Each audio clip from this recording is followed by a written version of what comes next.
Welcome to Modular Hippo, the channel where I'm building a 36-foot aluminium sailboat from scratch. In this episode 18, I will be looking at preparing some extrusion parts for the keel box, as well as the cost tracking for stage 20, where I will be looking at the Mainsheet traveler base that sits on top of the hard dodger. So let's take a look.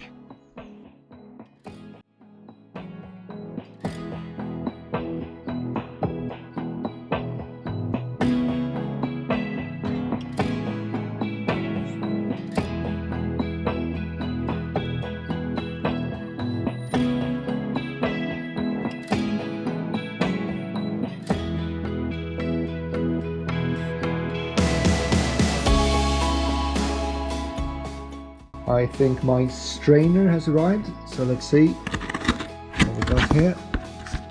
Open it up with one hand, it's interesting.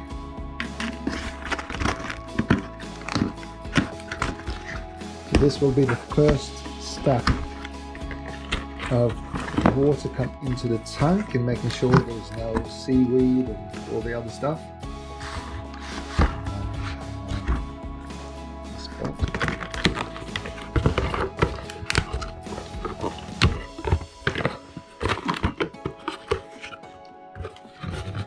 Ta-da!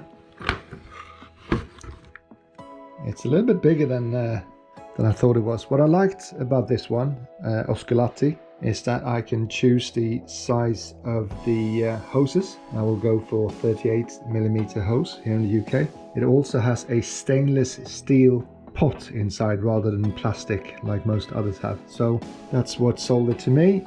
And it also has the in and out sitting in this direction. Some of these have the in and out in the other direction, and because I'm going to put this to the keel box or clamp it to the keel box, this direction is more suitable for me than having it the other way.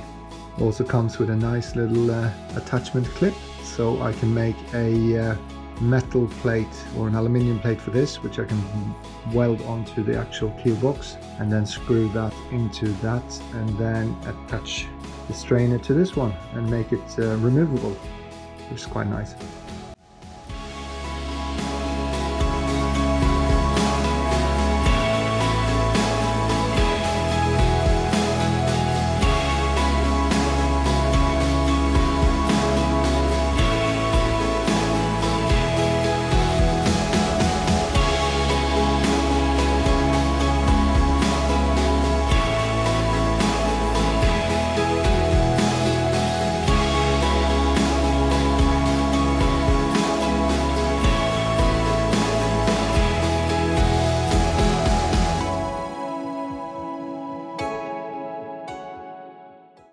Saturday morning, and I am on my way to pick up the material for the hard dodger. So it's been laser cut and it's ready for pickup. So an exciting day.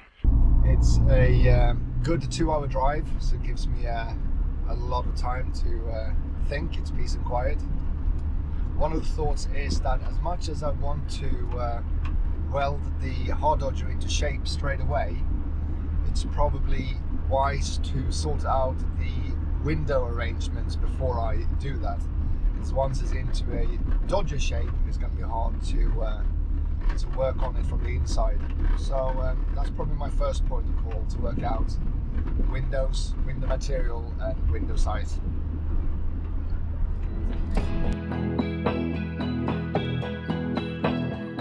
As mentioned, it's Saturday and the owner of the company is kind enough to come down on his day off, and it's a bank holiday as well, to give me the parts. So respect for that one. All the parts loaded in the back of the van. So this big piece is the roof. That looks like a mid piece.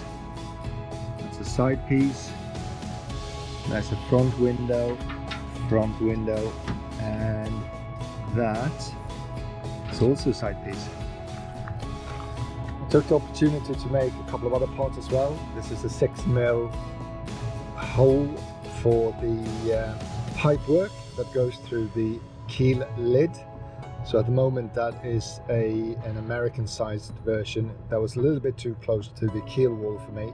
So I'm gonna cut that out and replace it with this one, which is the UK standard instead. As well, this is the strainer, the sea strainer bracket that will be sitting on the end of the keel box as well. So I thought I might as well have that done. It's a quick job. It will allow me to attach the sea strainer straight to the keel box, and this then can be welded onto the keel box itself. And finally, this is a spacer plate that will be sitting on the between the keel box and the mast column to hold up the sheaves that is attached to the keel. More about that later on, but I thought that was a quick job as well.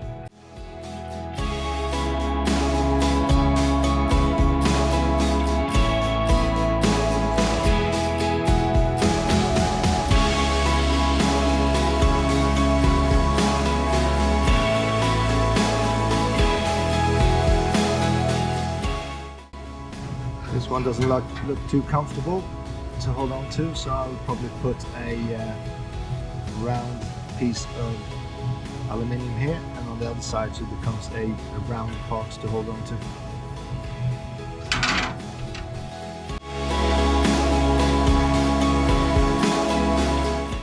After adjusting the lids, the end of this inlet is a little bit too close to the side, but it's also I think it's a non-European fitting, so I have cut out a new piece that fits with the European fittings, and I'm going to move it in slightly so that it has clearance against the side. So what I will do is just put this square where I need it to be, outline, cut out, and then weld on this new piece. And then once this lid is anodized or painted, that shouldn't be something you can see. So it's a must, so I'll do that. So it's not a lot, I'm just literally slightly moving the whole ring a little bit down and a bit to the right, and that should give the right clearance once these are attached. Use a standard stick saw, and I've now cut out the square. I just need to sand it up so that the piece fits snug. Ta-da! Ready for weld. And once that's been chamfered and welded and sanded, you shouldn't be able to tell. And the hole will be the right size and it will be in the right place. So off to the next task.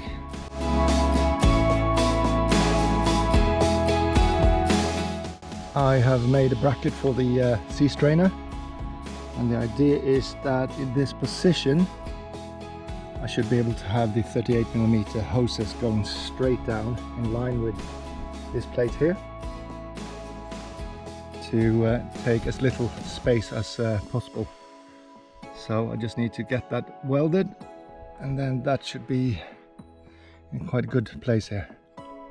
Strainer bracket itself is just an M10 5083 aluminium plate with holes that match up with the sea strainer, so nothing special.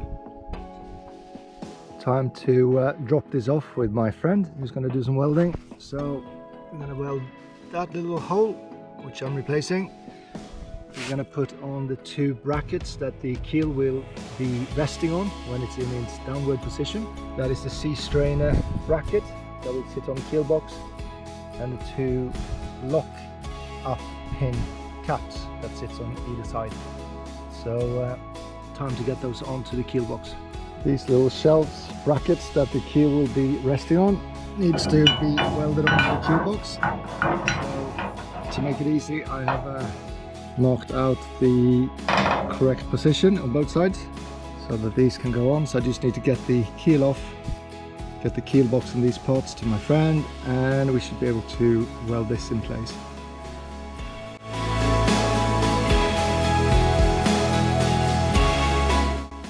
Bit of a flash from the past. This is the trailer I prepared in the first ever episode of this boat build. So it's nice to see that in episode 18 it's finally getting some use. As I don't want the keel box to change shape under the pressure of the straps. I put a little bit of spacers in here to make sure it stays in the shape it is. Strapped in and ready to go. Hopefully it won't come off, because if it does, then that's the end of the boat build. I'm not building another one of these keel boxes, that's for sure.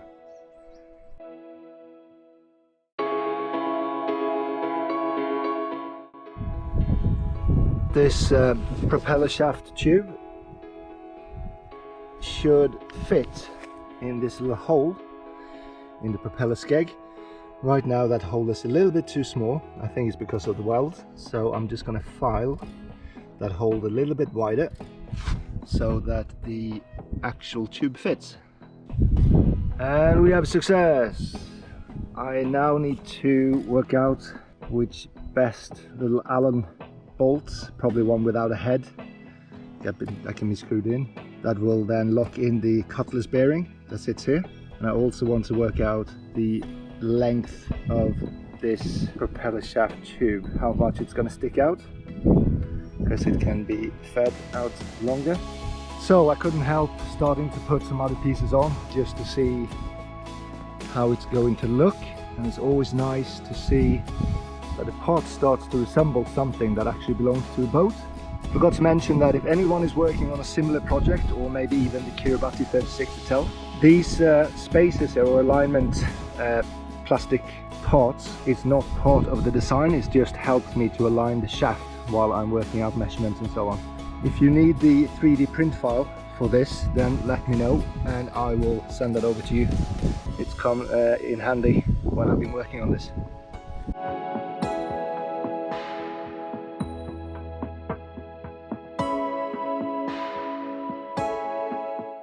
The Mainsheet traveller base is only 7 parts that has been welded together into the shape of a base with the curvature of the hard dodger ceiling or roof. So that's where it will have its final resting place. So unfortunately I don't have any manufacturing videos of this one. What is fairly straightforward is these 7 pieces coming together. I have an important question though, and that is, there will be a traveller rail on top of here and then a traveller car. My thoughts are, how would the rail be bolted to this base? This base will be welded onto the roof of the Dodger, which means that, the way I see it, it would have to be holes that are threaded and bolted straight in. That makes me a little bit nervous, because I almost want to have a bolt that goes straight through with a nut underneath, but that won't be possible in this state. So the question is, do I need to drill some openings here so that I can mount a nut under, or is there any other ideas that you can come up with? I can imagine that the power from the main sheet pulling onto this traveller car is quite great, so I don't want to have something that suddenly will snap or come loose. So if you have any ideas on that point, please leave your ideas in the comments. They are highly appreciated. Thank you. Stage 20, main sheet traveller base. Material came to 116.74 Great British pounds, which is roughly 157.19 US dollars. External labour came to 76.52 Great British pounds, which is roughly 103.04 US dollars. Of that, the welding stood for 70 pounds, which is 94.26 US dollars, and the laser cutting stood for 6.52 Great British pounds, which is 8.78 US dollars. If you break that into percentage, then the parts and material stood for 60.41% and the external labour stood for 39.59%. Total cost for stage 20 is 193.26 Great British pounds, which is 260.23 US dollars.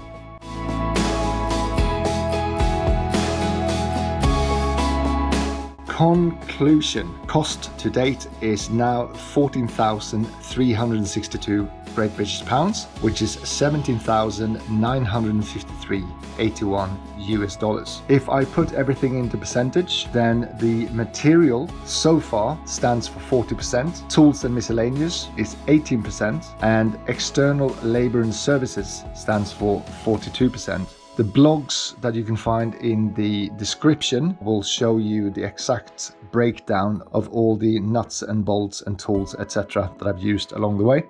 It will be interesting to see how these percentages fluctuate as I move forward, and finally see the final breakdown of the cost in percentage between external labor, tools and miscellaneous, and parts and material. You can also check out the Google Doc that I am using to track all of this. You will find the URL in the description, and that will show you the ongoing breakdown.